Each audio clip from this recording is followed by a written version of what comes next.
అనకాపల్లి జిల్లా collector office ఎదుట వీవోఏలు ధర్నాకు దిగారు. తమ సమస్యలు పరిష్కరించాలంటూ సిఐటియు ఆధ్వర్యంలో జిల్లా వ్యాప్తంగా ఈ ధర్నాలో వందల సంఖ్యలో వెలుగు ఆఫీస్ ఉద్యోగులు పాల్గొన్నారు. 6 నెలలుగా తమకు జీతాలు చెల్లించట్లేదంటూ ఆందోళన వ్యక్తం చేశారు. కొన్ని మండలాల్లో ఏపీఎంలు మార్కెటింగ్లో టార్గెట్లు పెట్టి వేధిస్తున్నారని, ఇది వెంటనే ఆపాలంటూ వినతి పత్రాలు అందజేశారు.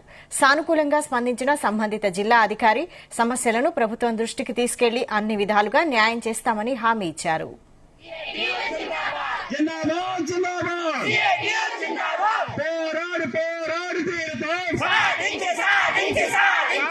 రాష్ట్ర వ్యాప్తంగా కూడా వెలుగు వివోఎల్గా పనిచేస్తున్న వాళ్ళకి 5-6 నెలల నుంచి కూడా జీతాలు అనేవి పెండింగ్ లో ఉన్నాయి. ఈరోజు పండగ పూట కూడా ఏదైతే దసరా పండగ వస్తుంది, బాబు గారిని మేము అడుగుతున్నాం, ఈ కూటమి ప్రభుత్వాన్ని పండగ పూట కూడా వివోఎల్ని పస్తులు ఉంచుతారా అనేది మేము ప్రశ్నిస్తున్నాం. ఎందుకంటే గత ప్రభుత్వం చేసిన తప్పిదాలన్నీ మేము చెరిపేసుకుంటున్నాం, అవన్నీ సరిచేసేస్తున్నాం అని చెప్పేసి మీరు 100 రోజులు పండగలు చేశారు. ఆ పండగలందరికీ కూడా ఈరోజు ఎమ్మెల్యేల దగ్గరికి, మినిస్టర్ల దగ్గరికి మీటింగులు పెడితే వాళ్ళందరినీ కూడా జనాలందరినీ కూడా సమీకరించింది వివోఏలు.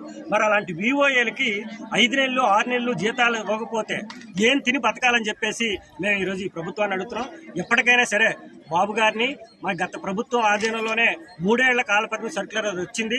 మరి అవన్నీ తప్పుదాలన్నీ మేము సరిచేస్తామని అంటున్నారు. కాబట్టి ఈ 3 ఏళ్ల కాలపరిమితి సర్క్యులర్ని కూడా వెంటనే రద్దు చేయాలి, మాకు ఉద్యోగ భద్రత కల్పించాలి. మరి 6 నెలల నుంచి కూడా మాకు గౌరవ వేతనాలు మాకు రాక మేము సుదూర్ఘ ప్రాంతాల నుంచి మేము ఎంత కష్టపడి సర్వీస్ ఇచ్చినా సరే జీతంతో పని లేకుండా, టైంతో పని లేకుండా మేము సర్వీస్ ఇస్తున్నాం సార్. మేము జీతం ఇవ్వలేదని మేము పని చేయడం మానేవుతుంది. మా టార్గెట్లు మేము చేస్తున్నాము. మాకు ఏవైతే పెండింగ్ గౌరవ వేతనాలు ఉన్నాయో మాకు అది పెంచవలసిన గౌరవం ప్రభుత్వాన్ని మేము కోరుతున్నాము. ప్రభుత్వాన్ని అయితే మాత్రం ఎట్టి పరిస్థితుల్లో మేము కించపరచట్లేదు.